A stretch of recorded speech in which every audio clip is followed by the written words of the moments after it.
Dr. Shahzad intellectual prowess and visionary leadership has been the linchpin of our institution's program. His profound impact on academic landscape is not merely a testament to his expertise, but also a testament to his unwavering passion for excellence. Under his stewardship, our institution has flourished and thrived, setting new standards for educational excellence. As the captain of our ship, Professor Dr. Shahzad has not only charted a course for success, but has also steered us through the most challenging waters with unwavering resolve. His enduring legacy will continue to inspire generations of students and faculty, shaping future of our esteemed institution. I would now request our esteemed director, Professor Dr. Shahzad Sarfaraz, the general chair of this conference, to please come on the stage and address the audience.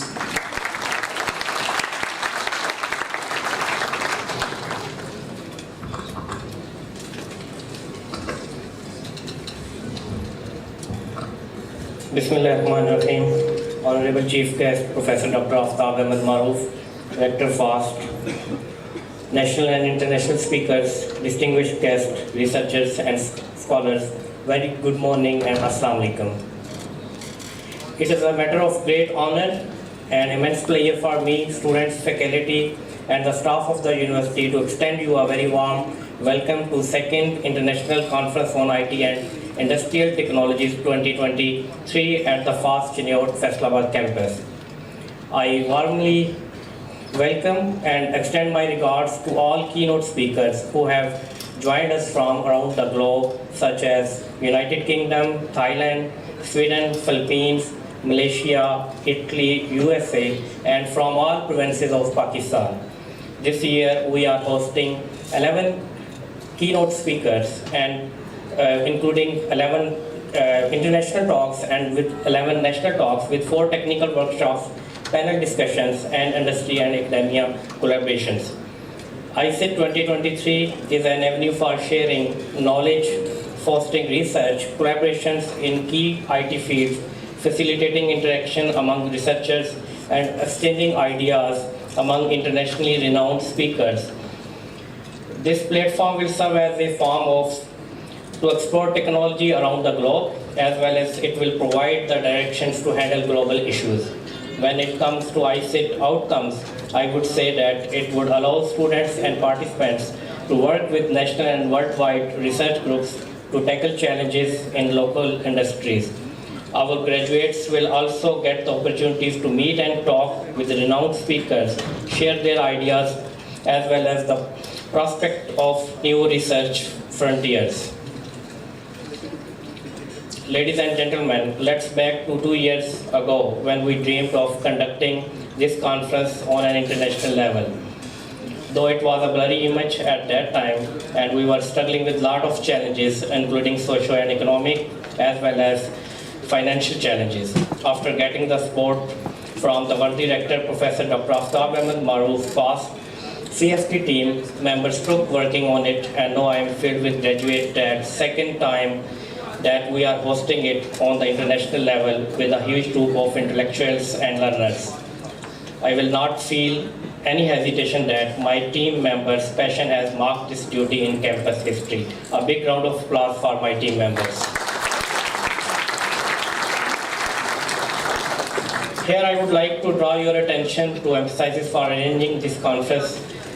Collaboration of academia with industry on national and international level, provide networking opportunities to our students, promote entrepreneurial skills to implement and utilize the academic resources for the local and global industries.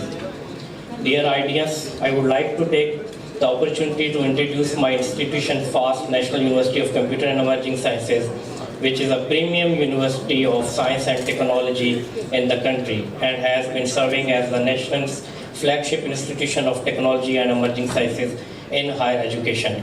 We have biggest talent pool for the industry and have produced human resources for Pakistan and world at large. Besides this, our graduates have won worldwide scholarships from renowned universities of the world. As the university is not getting any funds from government, but still no students is denied admissions because of inability to pay fee. The campus has more than 2,000 students with around 100 faculty members and having 25% female students with state-of-the-art facilities, including boys and girls hostel at campus. In addition to above, our campus has signed MOUs with renowned companies to provide better job opportunities to our graduates. I am proud to share that today we are going to sign another MOU with Linnaeus University, Sweden. We are hoping and dreaming to keep producing and working on the different projects to make this campus a valuable place to learn, grow, and transform for others. I am confident that these endeavors will substantially enrich the collective knowledge of all participants, not only benefiting the FAST faculty and students, but also extending their positive impact to the wider academic community.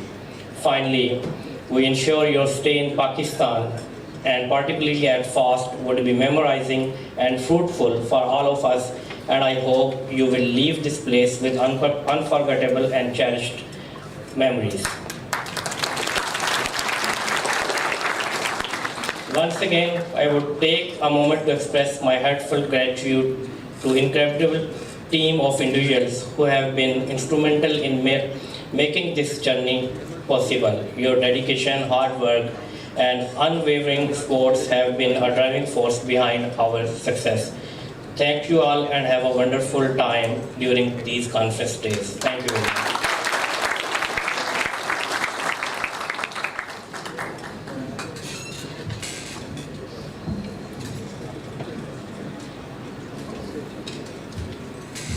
Thank you, sir, for your enlightening presence. We are truly grateful to have you here with us. Good morning, ladies and gentlemen. I'm your host for today, Chiniot. For our keynote address, and we have an esteemed educationist and researcher among us. Ladies and gentlemen, we would like to welcome Professor Datin Dr. Norazida Muhammad. She is a chartered accountant specializing in forensic accounting and fraud management. She currently serves as a senior accounting lecturer at University Technology Mara, Malaysia. Over 20 years of experience in this field. Dr. Norazida has held senior management positions and served as an assistant rector at University Technology Mara, Kelantan.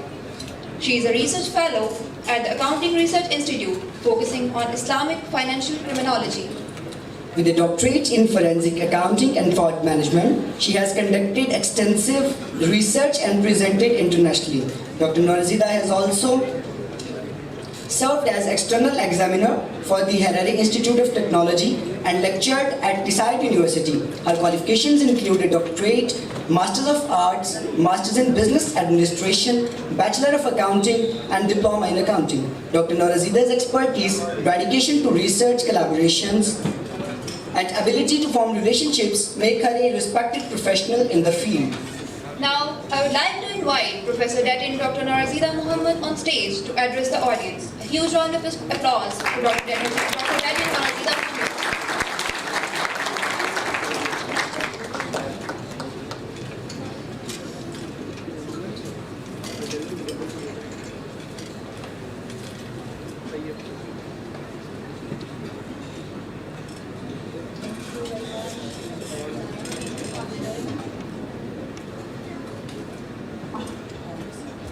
Thank you very much for the kind introduction. Assalamualaikum warahmatullahi wabarakatuh, and very good morning. Honorable Prof. Rector and the line management of FAST University, esteemed guests, honored organizers, distinguished speakers, and ladies and gentlemen. Today, in a beautiful country of Pakistan, I feel an overwhelming sense of appreciation and pride. It is an honor and privilege to be asked to speak at such a prestigious event as a keynote speaker. Pakistan, a nation renowned for its warmth and hospitality, holds a special place in my heart. The invitation to speak here is not only an acknowledgement of my work, but also a testament to the enduring friendship between nations. Today, I have the honor of discussing a topic of paramount importance and burgeoning relevance, the powerful synergy between artificial intelligence and the realm of fraud management. The evolution of artificial intelligence in recent years has transcended mere theoretical discussions and has firmly entrenched itself as a critical tool in the fight against fraud. In our time together, we shall delve into the issues of fraud, landscape of modern fraud, challenges in conventional fraud, a transformational potential of artificial intelligence, the benefit of AI in fraud detections, and a few case studies and examples. Ladies and gentlemen, before I go further, I should state that I am a chartered accountant by profession who specializes in forensic accounting and fraud management, but not an IT expert. I'm so humble standing in front of all the IT experts here. However, my research is looking into how IT help accountants or help forensic accountants, auditors, and financial investigators uncover and prosecute fraud.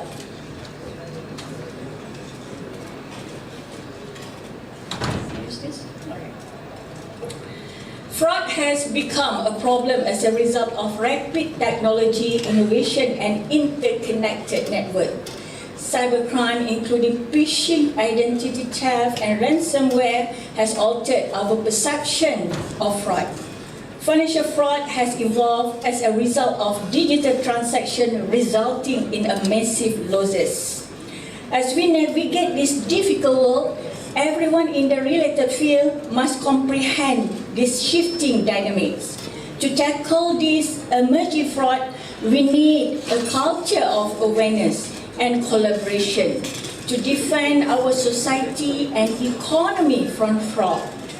We must embrace cutting-edge technologies and multidisciplinary research. I think I should share this story very related to my visit to Pakistan. A few weeks ago, I received a bogus email relating to my hotel in Faisalabad. And the email asked me to make the online payment. Very coincidentally, right? I googled the given hotel. It was a very nice hotel, very lovely hotel. But I was a little confused because the organizer informed me that they will help me for the ground arrangement, including a room for accommodation. So I emailed the conference organizer. If the email came from his team, Dr. Saif checked and confirmed that it is a scam. Thank you, Dr. Saif, for helping me. This is very relevant to our current topic, where we can see the public domain provide easy profit for the fraudsters.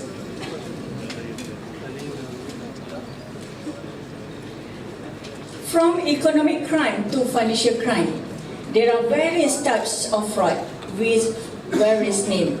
Particular fraud examples include corruption, money laundering, financial statement fraud, insurance fraud, credit card fraud, cyber fraud, and another one is love scam fraud, crypto fraud, identity fraud, and occupational fraud.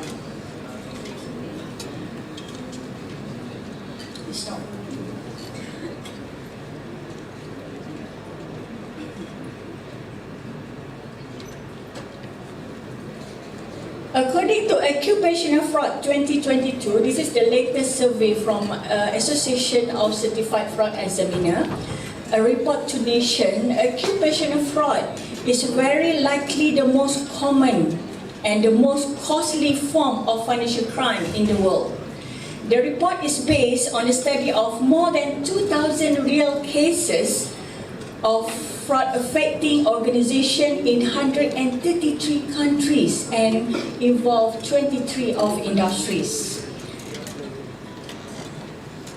The term occupational fraud refers to fraud that are committed by individuals against the organization that employ them. There are two key reasons why this type of crime is so prevalent. The first is that any organizations with employee must, to some extent, entrust those employees with access to control over its asset. Whether that means keeping its book, managing its bank account, safeguarding its inventory, and etc. It is this very trust that can make organizations vulnerable to occupational fraud, because all fraud at their heart are based upon breach of trust. And the second reason of occupational fraud is costly is simply that there are so many people in a position to commit this crime. The global labor force consists of more than 3.3 billion people, a large majority of whom will never steal or abuse the trust of their employers. But if even a tiny percentage of these individuals cross the line, the result is millions of occupational fraud schemes being committed annually. At top level, there are three primary categories of occupational fraud. There are asset misappropriation, corruptions, and also financial statement fraud. The survey also reported how do perpetrators conceal their fraud. The most top 5 concealment methods used by fraudsters are created fraudulent physical document, altered physical document, created fraudulent electronic documents, altered electronic documents, and file or destroy or withheld physical document. And another findings of the report indicate the percentage of cases involving corruptions is on the rise, and fraudsters are collaborating more, also on the rise.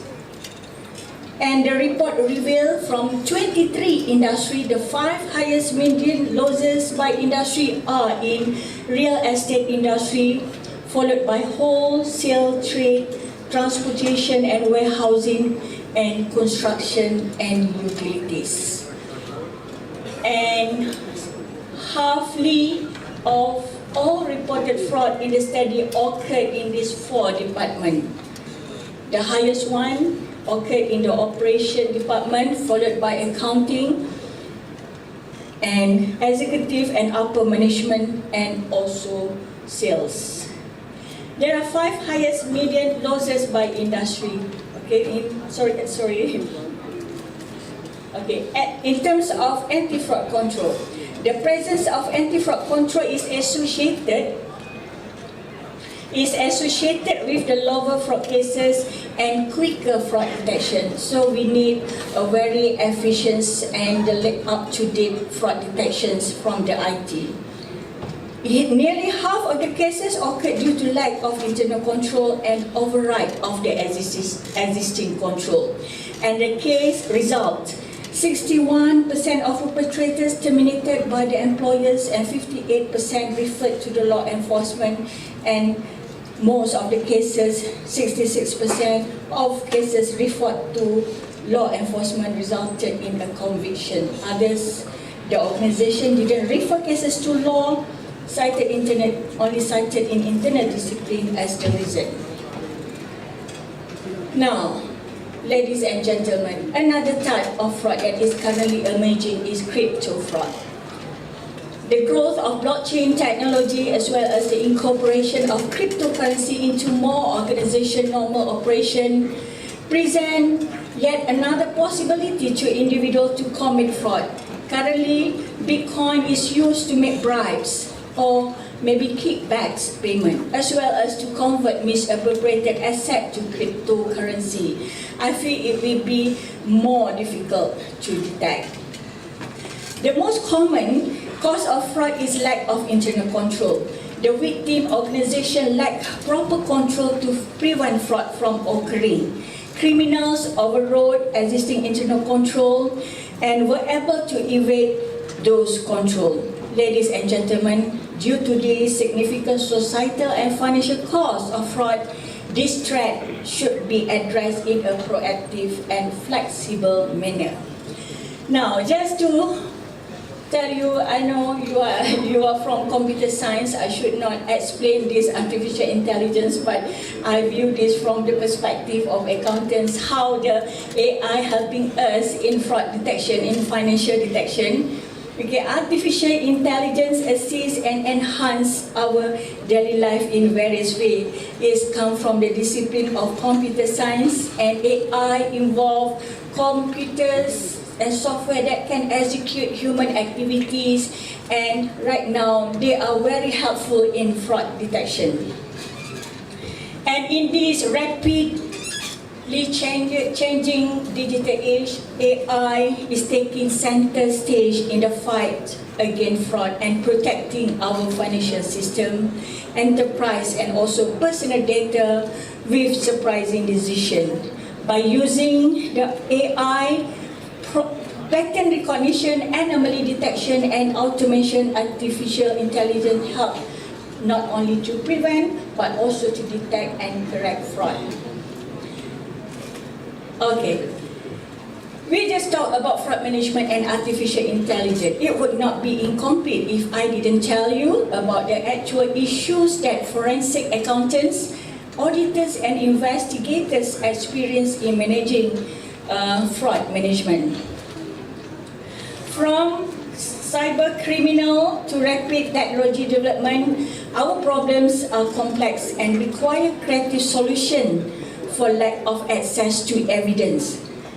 Problems in the complexity of data and volume, and also in the sophisticated fraud scheme and legal and regulatory constraint, protection and technology, and maintaining objectivity and public perceptions, and become great challenges for the investigators.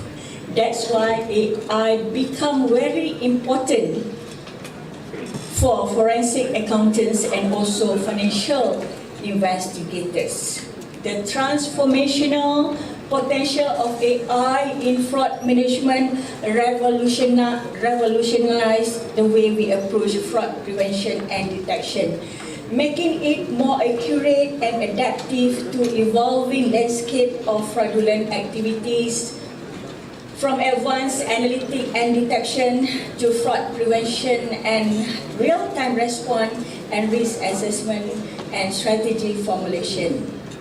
Ladies and gentlemen, in forensic investigation, we involve a series of processes. For example, in investigating the financial statement fraud, financial statement analysis is used to identify any discrepancies or irregularity that may indicate fraudulent activity, followed by the examining individual financial transaction to identify any unauthorized suspicious activity that may include the flow of funds, reviewing invoice and also receipt and scrutinizing financial record for anomalies, and use the specialized software and techniques to analyze large data set for pattern. Data mining and statistical analysis and predictive modeling are some examples.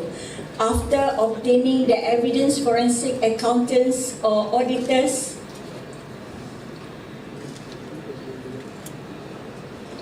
we conduct interviews and interrogation with employee and management and other relevant parties to gather information and also testimony. In case of asset misappropriated or hidden as part of fraudulent activity, this work stream aims to trace and recover those assets through legal means. In some cases, forensic audit may require the involvement of expert witness or legal support to provide guidance on the legal matter. If we look at on this is the forensic investigation methodology. AI assistance is extremely required. In foundational stage to interpersonal stage, data collection, analysis, and trial. A successful forensic investigation requires the expert of accounting, who is forensic accountant, the IT expert, who is expert in AI, and the legal expert, who is expert in the legal matters.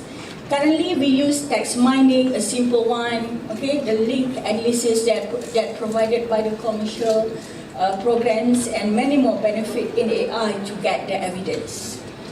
And life of the investigators literally become easier. Along with the process, AI assists the investigator to handle large data volume with the assistance of machine learning to solve not only large data volume but complex transaction pattern, data irregularity, real-time detection for any unstructured data, resource constraint, and also technological advancements by the fraudsters. As this result, in this digital age, forensic accountants and investigators use modern algorithms through machine learning, natural language processing, and also big data analysis, on which way they help us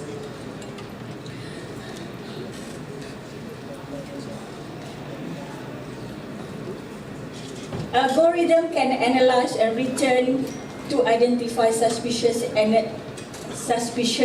financial disclosures, and machine learning enable us to detect future instances, and anomaly detection can help us to identify unusual patterns.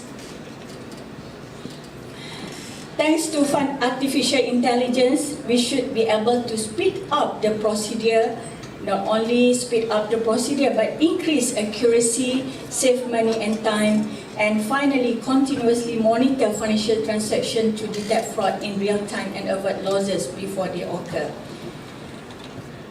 Despite the benefit of AI in the fraud management, we also have some challenges of AI fraud management, particularly in data privacy, false positive, and also ethical biases. And for the future of AI fraud detection in financial industry, I can imagine a smart robot that can catch a sneaky trick bad guys try to play with money.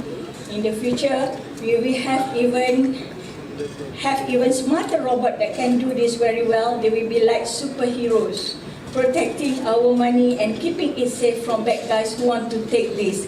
This way we can feel more secure and we use our bank and do transaction online.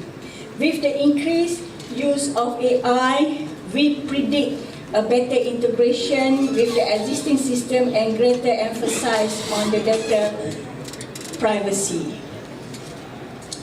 Just to give you a three example of AI detecting fraud from Citibank, who deploying the AI algorithm to review millions of transactions, and the bank able to identify all reported fraud in the study occurred in this fraud department. The highest one, the operation department, followed by accounting, and executive and upper management, and also sales. There are 5 highest median losses by industry. Okay, it's very popular coming from my country. The 1MDB scandal actually was a corruption and money laundering scandal that took place in Malaysia.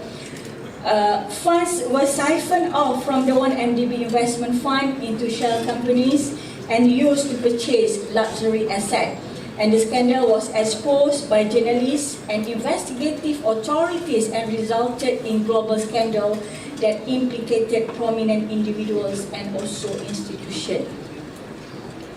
So, the failure of fraud detection mechanism in 1MDB are due to the complexity of the scheme. In simple words, 1MDB case was like a very tricky puzzle. It involved a lot of secret plan, hidden move to move money around.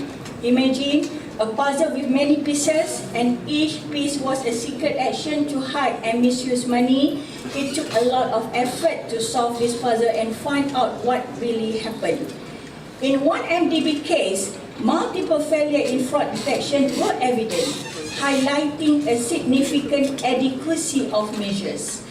Financial institutions lacked due diligence, internal control were very weak, regulatory oversight was insufficient, funds were misused for unauthorized purpose, and auditing practices failed to detect irregularities.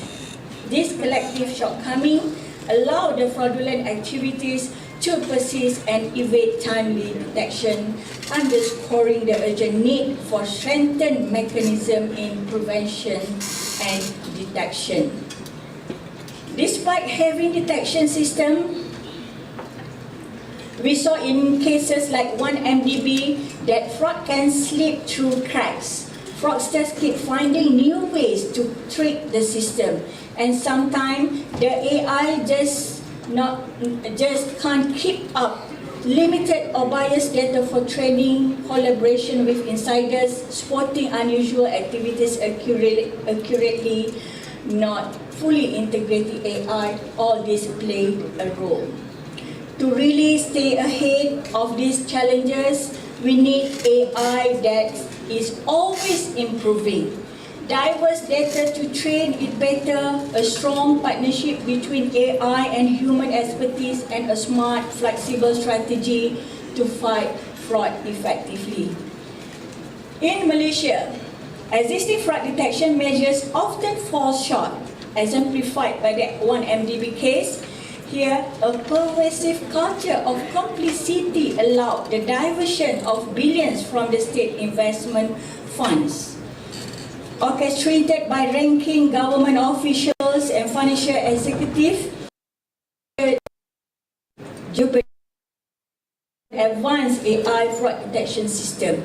Effectively combating fraud necessitates not only advanced AI but also a culture of ethics, accountability and transparency, which encouraging reporting and swift actions against misconduct. And consequence of 1MDB, fraud Malaysia suffered financial losses, legal and regulatory problems, and reputational harm as a result of the fraud.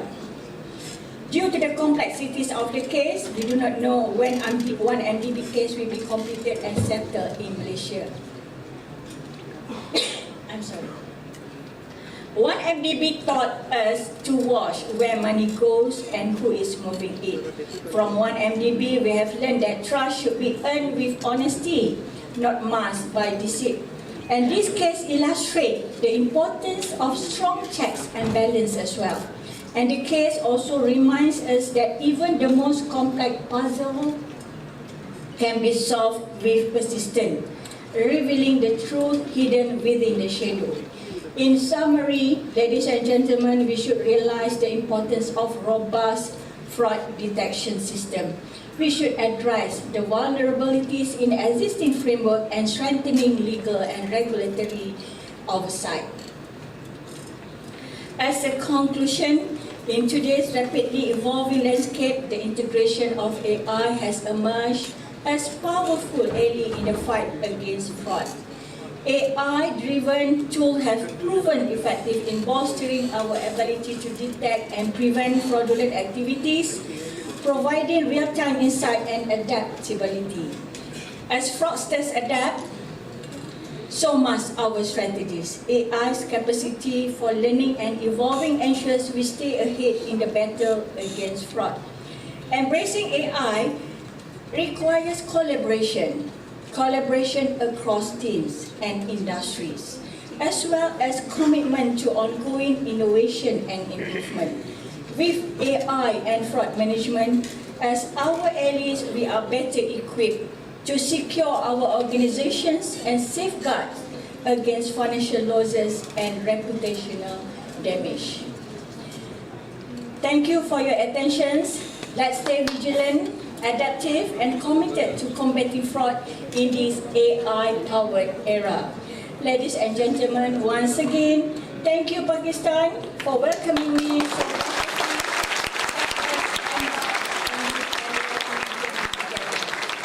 Shukriya and thank you.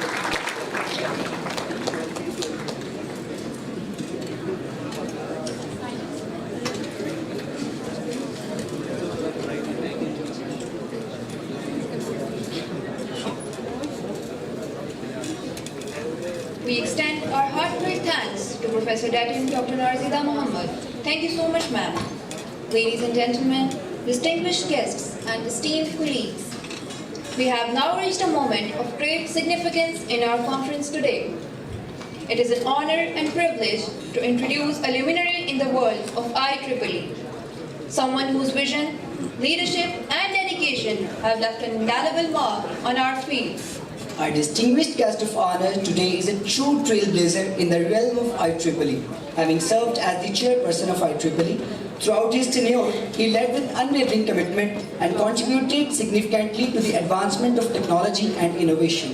It is with immense pleasure that I invite onto our stage Professor Dr. Amjad Hussain, the former chairperson of IEEE, an exemplary leader whose insights and achievements continue to inspire us all. Now, I would like to invite Professor Dr. Amjad Hussain to please have some words with us.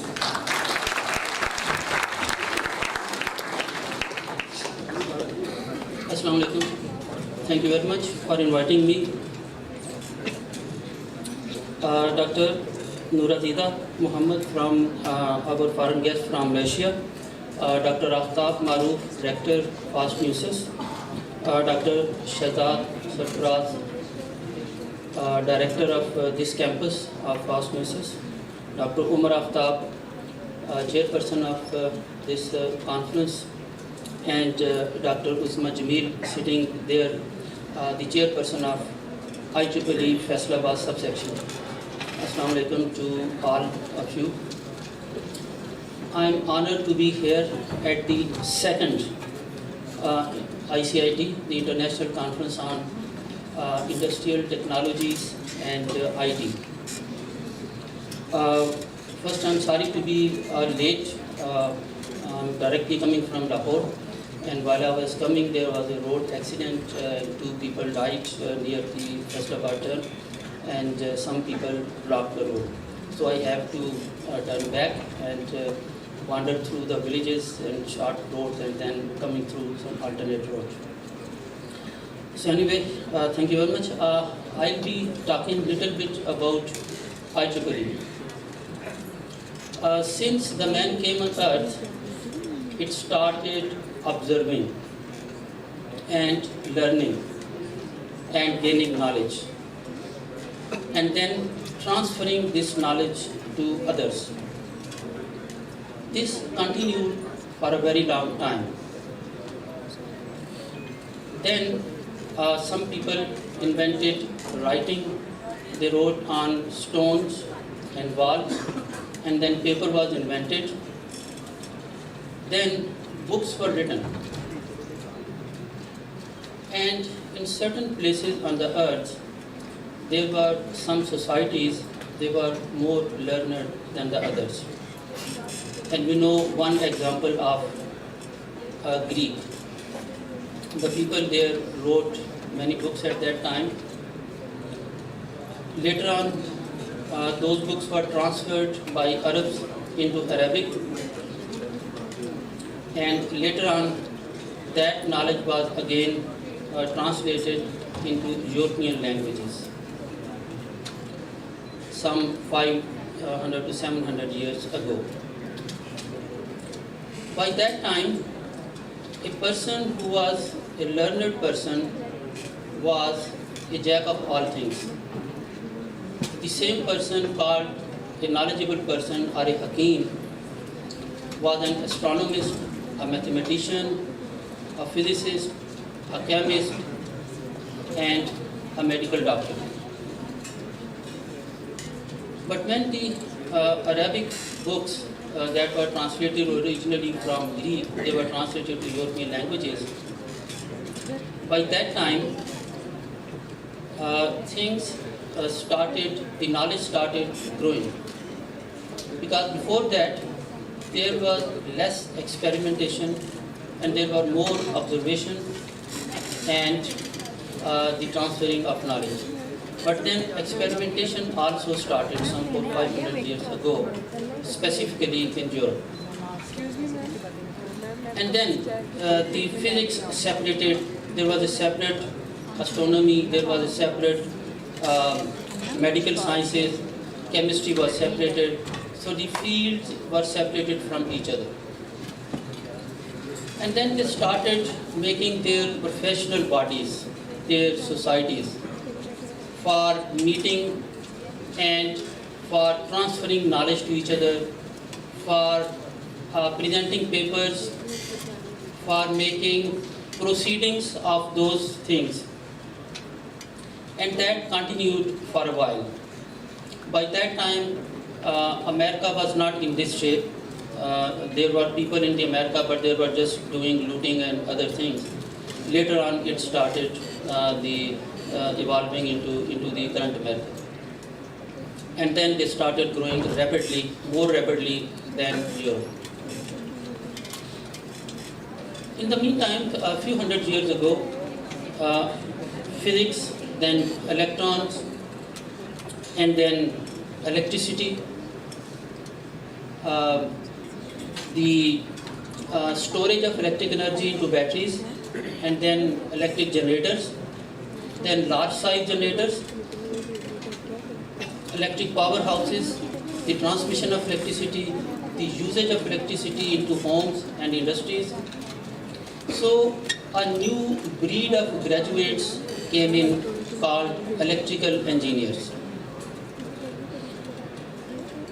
Around quarter to 2 centuries, in around 1840s, telegraph came into being. And that was a revolution for many thousands and thousands of years. That using an electric wire, using some codes, you can send a message at a distance of thousands of kilometers in a fraction of a second. Before that, the best method was horse or the man. And you remember that in Athens, once a man ran to tell the king that they have won the war. And to commemorate that, we run a marathon till today. So that was the methods of sending messages to other places. But the telegraph made a very big difference. So there was telegraph, and then the Graham Bell started some different method. Instead of just coding voice on the telephone line, on the electric line, so that was called telephone. So around 150 years ago, the telegraph industry, the telephone industry, and the electric power industry was developed, mostly in America, but also in Europe. At that time, the electrical engineer thought that there should be a professional body for electrical engineers as well. As for a few hundred years ago, there were the professional bodies for other sciences. So in 1884, in the spring, in the March or April sometime, in New York, a body was made with the name American Institute of Electrical Engineers, AIEE. And the first president of AIEE was Norman Green. He was from the telegraph industry. And then after 5-6 months, on the 7th and 8th of October, first technical meeting of the society was held in Philadelphia, where many people attended. The big names are from the power industry was Thomas Edison, from the telephone industry was Graham Bell, and from the telegraph industry was Norman Green. So by that time, IEEE started growing. Now I will let you about IEEE and its growth a little later. Next slide, please.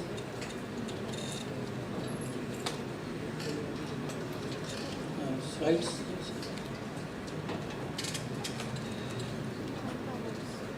अच्छा, ठीक है. Okay.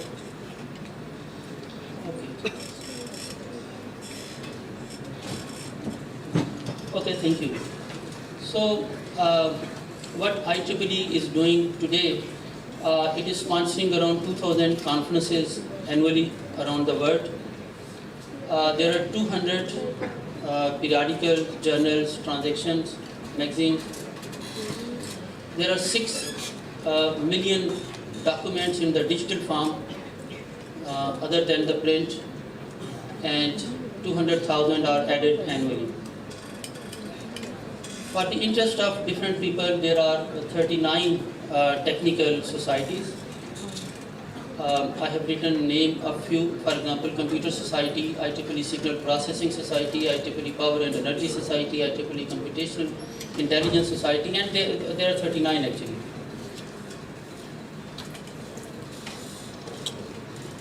At the moment, there are more than 400,000 members of IEEE worldwide, and they are in 190 countries. 10% are membership is women. There are still less women in technical side and the sciences, even in the advanced world. 34% of the members are students, and at the moment 36% of the members are in USA, where originally it started, and 64% members are outside USA. And let me tell you what is the significance of this. That American Institute of Electrical Engineers started growing, but in the meantime, around 1895-96, there was another person from Europe, Marconi, who did certain experiments using electromagnetic waves. That those messages that were being transmitted in the coded form on wire, and then by Graham Bell with the voice, that messages were transmitted without using a wire, using electromagnetic wave. And because of those electromagnetic radiations, that thing is called radio. And the people working for that were called radio engineers. And so a new organization was made with the name Institution of Radio Engineers. And after some time, people thought that they are similar people working in this organization and this organization, and then they are paying fees at two places. So why not to merge? So in 1963, on the 1st January, the two organizations, Institution of Electrical Engineers and Institution of Radio Engineers, they were merged, and the name was Institution of Electrical and Electronics Engineers, IEEE. But at that time in 1963, only 10% of the members were outside USA, and the 90% of the members were inside USA. So out of 150,000, 140,000 around were in the USA, and only about 10,000 plus were outside the USA. Then later on, computer engineering and computer science, they were added, and then they thought that the name will be becoming, acronym will be becoming larger, longer and longer. So they stopped it at IEEE and said that we will no longer say electrical and electronics engineer, but we will just say IEEE. So from now on, it is just IEEE. Now, geographically, IEEE is divided into 10 regions, and further, it is divided into 344 sections. A section is where 50 and now 100 professional members are there. They can file a petition to make a section. So in the world there are 344 sections. In Pakistan we have 3 sections. In India 9-10 sections, and in the larger countries more sections. In certain countries there are 1 section. For example, I think Malaysia is 1 section. Indonesia is 1 section, Sri Lanka is 1 section, Bangladesh is 1 section, Thailand is 1 section, but there are many sections in New Zealand, in Australia, and in Japan and China and so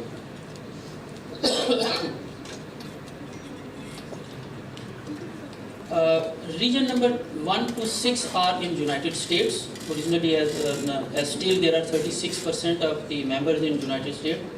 Region number 7 is Canada. Region number 8 geographically is the largest, covering the whole Europe, whole Africa, whole Middle East. Although this Greenland is very big, but there are very few population over there. So, and even Russia. So area-wise it's very large, but membership is not so big. And then region 9 is the Latin American countries, starting from Mexico up to Argentina. And last, the region 10 is the Asia Pacific region, where we are. In the west is Pakistan, and recently Afghanistan is added, so it is up to Afghanistan. And on the other side is, on the east side is Japan, and on the south side is the Australia and the New Zealand, and all other countries in between. Region 10, membership-wise, is the largest region of IEEE. Currently, about 31 to 32% of total membership, which is around 1/3 of the total membership, is in region 10. That is going to be split in the next 10 years into further 2 regions.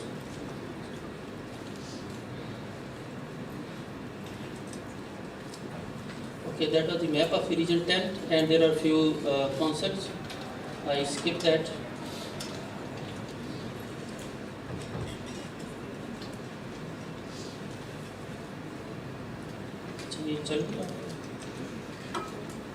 Okay. Okay, now let's come to Pakistan. Originally in 1968, Pakistan section was made based in Lahore, because there was electric power house called Wapta House in Lahore.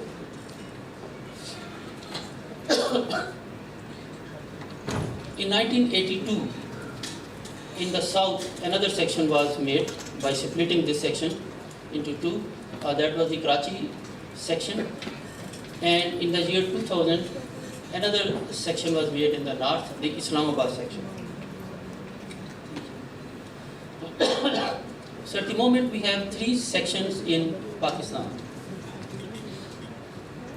And we also have 5 subsections, 2 under Lahore section, 2 under Karachi section, and 1 under Islamabad section.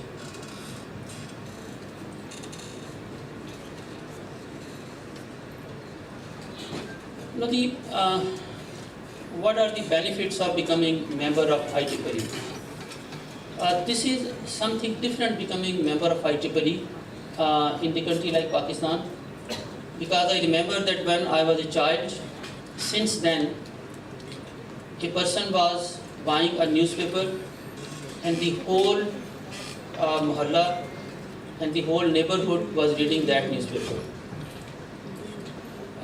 People say to us that you professor people, why don't you write books?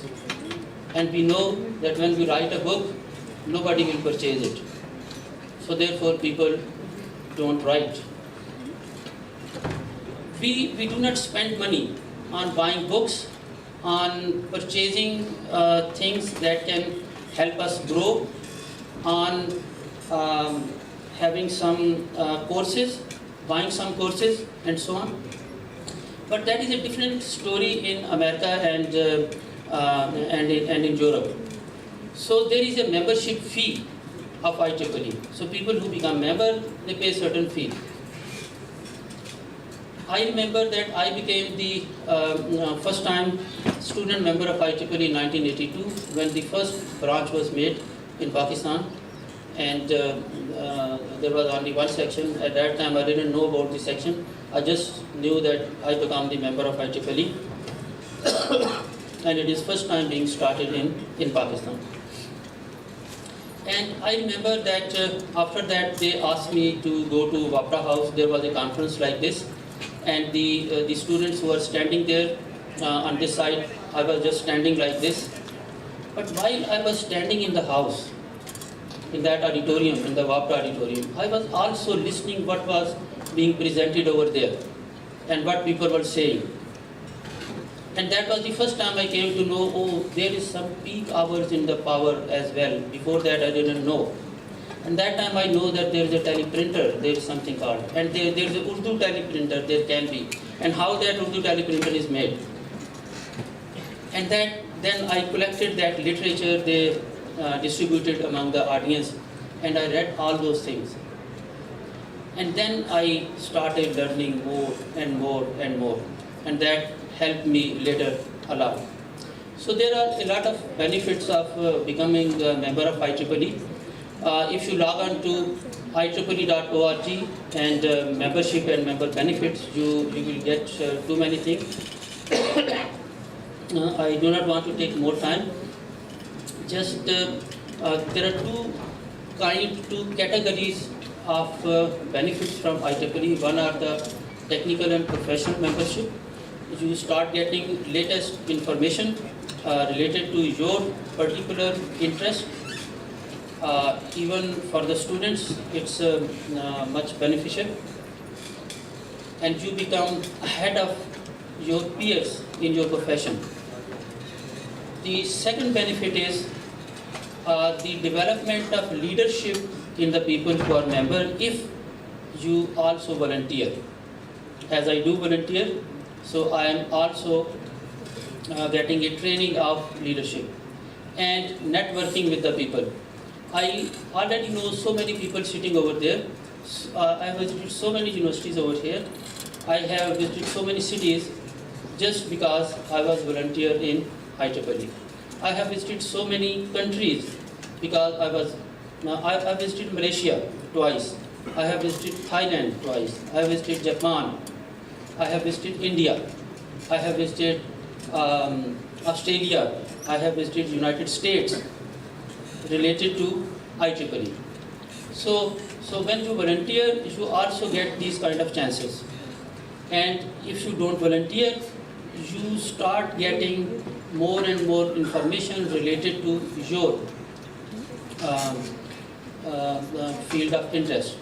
And as I said, that the people sitting over here, why we came over here, because some people will be presenting their research and other people will be knowing what they are presenting.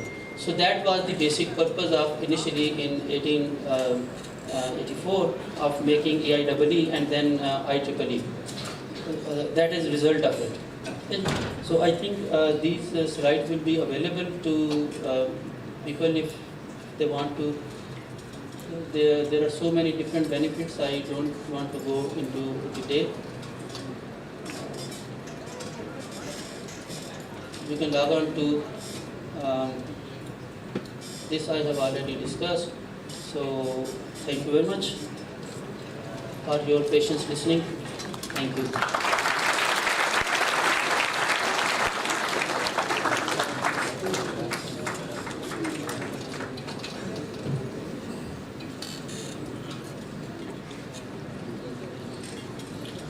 Thank you so much, sir, for your kind words. Now it's time to introduce our Varti Conference Chair, Director of FAST National University and the Chief Guest of ICIT 2023, Professor Dr. Aftab Ahmed Maroof. Now let us turn attention to the individual whose visionary leadership has been the driving force behind our all endeavors.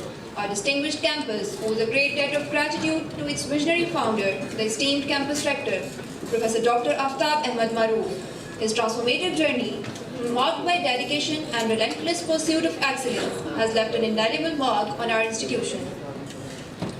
Ladies and gentlemen, a huge round of applause for Professor Dr. Aftab Ahmed Maroof.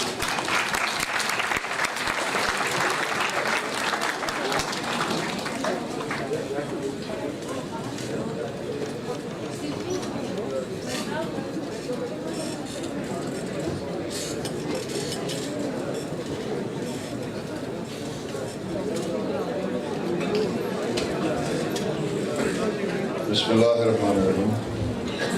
Honorable guests from abroad, Director, Chiniot-Faisalabad campus, Dr. Faisalabad, Dr. Amjasa, my colleague in IEEE. I have been serving in IEEE for some time as well, and headed the Islamabad chapter for a term for 3 years. So it's an honor receiving our international delegates over here and the faculty members, participants from other universities. We at FAST are all very eager to hold research conferences, to encourage research conferences and collaboration, because that is how the knowledge will transfer, how the knowledge will increase and progress. I hope your stay over here would be cherishing and rewarding. Hope that will be more helpful for our future pursuit of our knowledge in our areas. Very briefly, for our guests from abroad, the word you have heard from our mouth, the word FAST. FAST stands for Foundation for Advancement of Science and Technology. This is a private charity foundation. It was established in 1980. And one philanthropist helped us at that time to start it. It's not a government sector organization. We run it with our own funds, whatever we can muster. And Alhamdulillah, over these 40 or 42 years, the institution has progressed. Our university is one of the projects of this FAST Foundation. FAST Foundation has made few commitments to itself and the public. Number one commitment is that we are highly merit-oriented organization. There is no special quotas, no siparish or whatever. We are all a purely merit-oriented organization. Secondly, it was that we are in a service mode, khidma as they say. We announce in our advertisement in the newspaper, it is written that no one is denied education solely due to the financial reasons. Admission will be on merit in competition.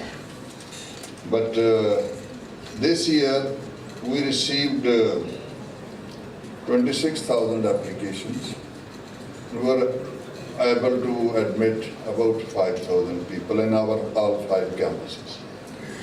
So admission is very, very competitive in Pakistan, in FAST, very eagerly sought out. I went to a large school called Beacon House the other day, and everyone was asking me when your admissions are going to open because students are very keen to get admission over here.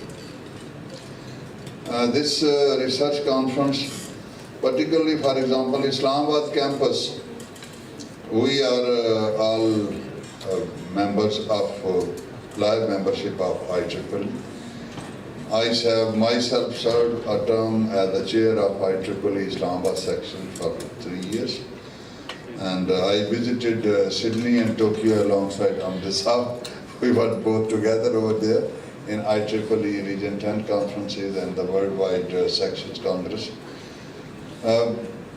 I encourage to the students to become member. If students join IEEE, whatever the fee is, we pay half of the fee. University pays half of the fee. We tell them become member because this is an opportunity of exposure and a window through which you can see what you are going to become, what opportunities are out there. So we encourage them to become member, and we also encourage them to become member of ACM as well. For both, we have this policy, and even for the business students as well, that if you are become a member of a professional body which are recognized by us, we pay half of the student fee. So in this way, this journey of knowledge and its dissemination, its progress, its generation is facilitated by this organization. FAST has produced more than 30,000 graduates so far over the years, and about 160 PhDs as well in last 10-12 years when we started our PhD program. Alhamdulillah, when I was a young person, came out of university about 40 years ago, it it was very difficult for going for higher education. There were no opportunities. But now the scene has changed. All the digital libraries are in access, and we have people now around who can supervise, who can guide, and all that. Facilities are there. The internet has revolutionized all this, and there are so many MOUs and cooperation facilities. And we have also dozens of MOUs with different universities world around, and we keep on pursuing all those. So lastly, I hope your stay over here for the 2 days will be cherishing, will be rewarding, and we welcome you all, and we inshallah will be meeting you again in the next occasions of this kind of conferences. Past different campuses, last year they organized 5 this kind of international conferences, and there are going to be 3 this year as well, and we provide opportunity to our professors to actually do this. So again, thank you all very much for coming over here. Assalamu alaikum.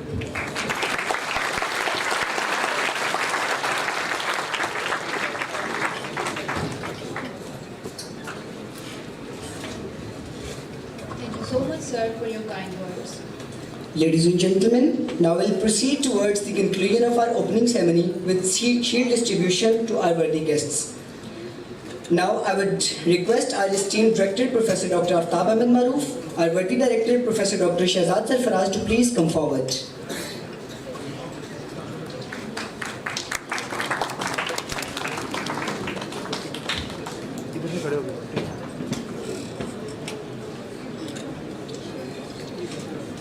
For Gold Shield, I would now request our esteemed guest of honor, Dr. Amjad, to please join us on stage to receive the shield. Give a huge round of applause to him.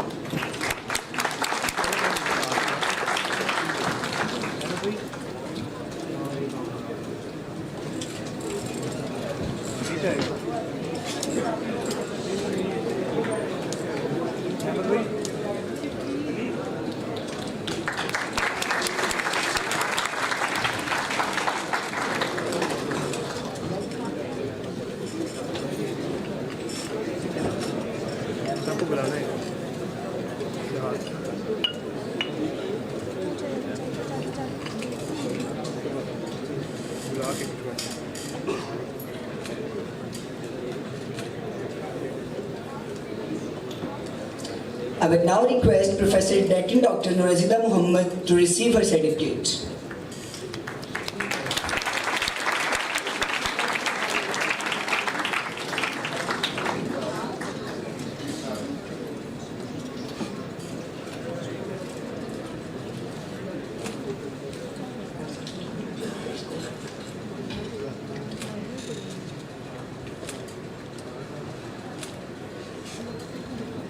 I would now request our worthy Director, Professor Dr. Shehzad Sarfaraz, present campus shield to our worthy chief guest, Professor Dr. Aftab Ahmed Maroof.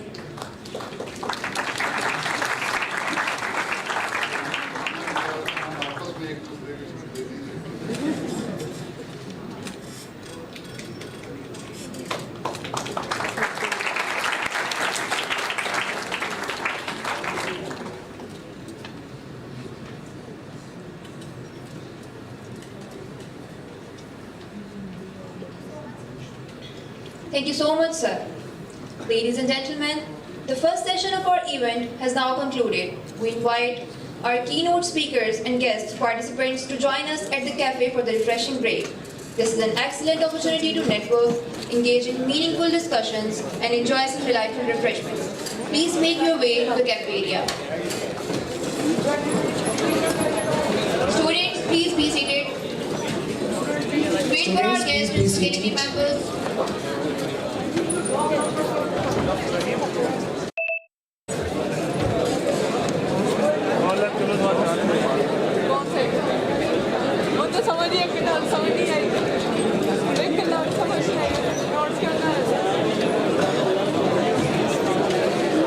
Ladies and gentlemen, we are having our next session within a half hour.